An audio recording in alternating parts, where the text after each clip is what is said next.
Right, today's job, we've got a new Holland T5050 and the front right hand side hub seal's leaking on it. This tractor does quite a lot of road work, to be fair.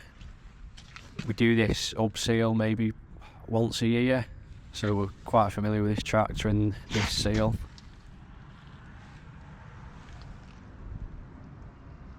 Right, first job, give them all a good wire brushing, all the wheel nuts. It's full of mud, this. Just makes it a lot easier coming on, you won't damage any threads. Got all the wheel nuts off now, just pulling the wheel off. Quite tight this because the amount of mud on the hub, so I probably should have scraped that off first, but it does come off. Next job now is to undo the ring of bolts that hold the front cover on, and then it sits on, I think it's two locating pegs. So when we chisel it, you have to chisel it to get the front cover to come off nice and square. As there's 3 gears inside, they're all in mesh at the same time, so it has to come off nice and square. We'll pull it off, and it's full of black oil. It's 80s, 90s gear oil, and it absolutely stinks, that oil, like black as engine oil. All gear oil seems to go like that if it does a lot of road work. I think it's because it goes hot, cold,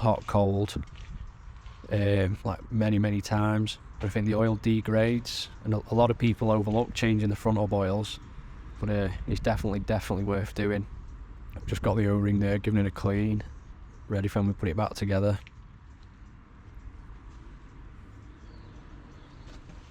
Right, we have to get a chisel or a punch, and we have to undo that tab with the big nut. It's really important to get that tab all the way off so it's not dragging all the threads.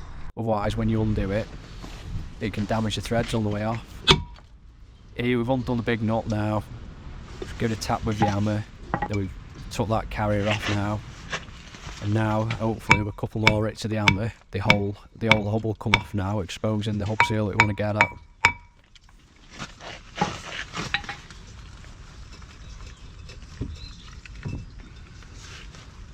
Right, we've got the carrier off now.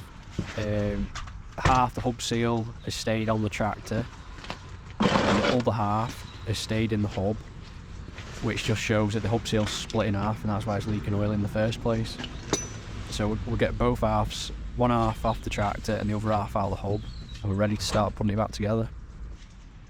Right, this is the harder side now. The other side come off really easy, but nothing's easy in this job, so we're paying for it, getting this half of the seal out now. It doesn't want to come out at all, this, but it does come out eventually.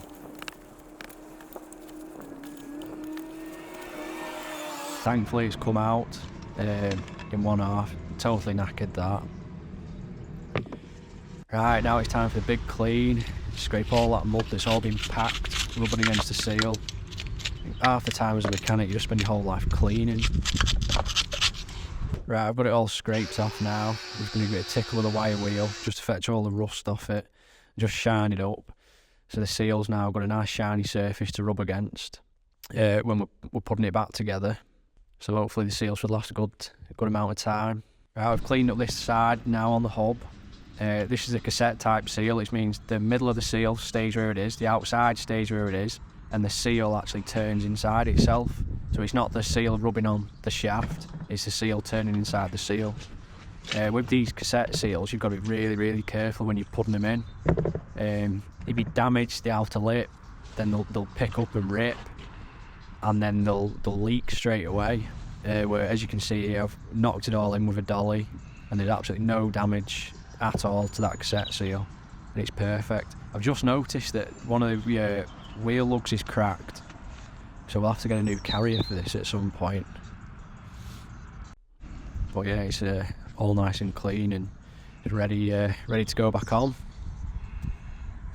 Right, now I think I just get a little bit of gasket goo, and I just put a tiny smear on the lip, on that ledge, and that when I push the new seal on, it just helps it just to slide on nice, so nothing picks up and it doesn't tear.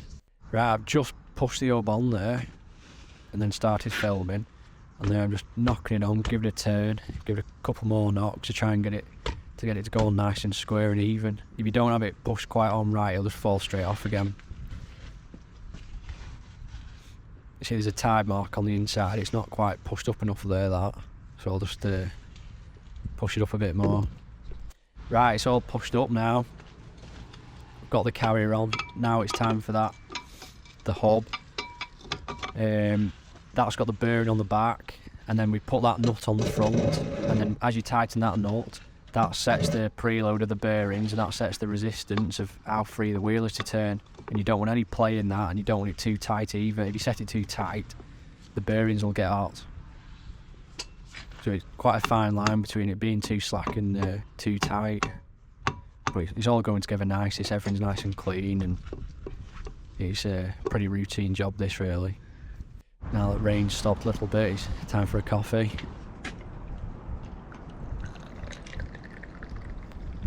Right, we're going to give the outer plate a good clean now.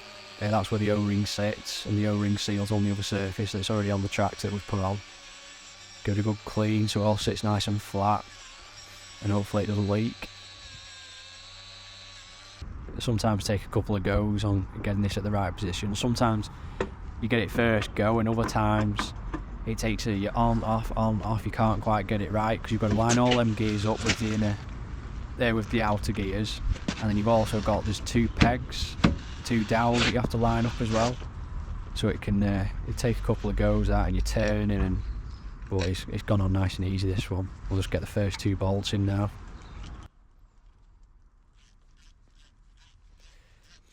Tighten it up nice and square. Just torquing all them bolts up now, nice and evenly, so it's all sits square. The O-rings on there that I've didn't show you.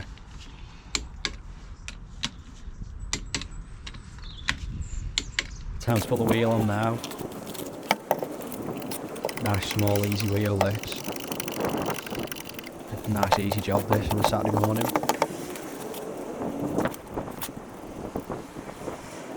Wheels on and tight now. Just got to fill it up with oil. There's a level bung, and the level bung has to be at the right level to get the right amount of oil in it. If you have it 180 degrees out, you end up with two gears at the bottom, and you displace more oil at the same level, so your oil levels, you don't get as much oil in it, so that's wrong. On this tractor you can't quite read it, but your oil level filler bung is at the right height when the writing's level on the hub. So we'll just pump it in now, just using 80s, 90s gear oil. We've got the fancy gear pump here, which makes life a lot easier and less messy. Now it's time for a good test. Get it warm. Make sure it doesn't leak. Hopefully it doesn't. Oh yeah, hopefully job's a good one. Right, I've tested it. Just jumped out now and had a good look. It's all nice and dry. That wheel bearings are not hot, so yeah, job's a good one. Thanks for watching.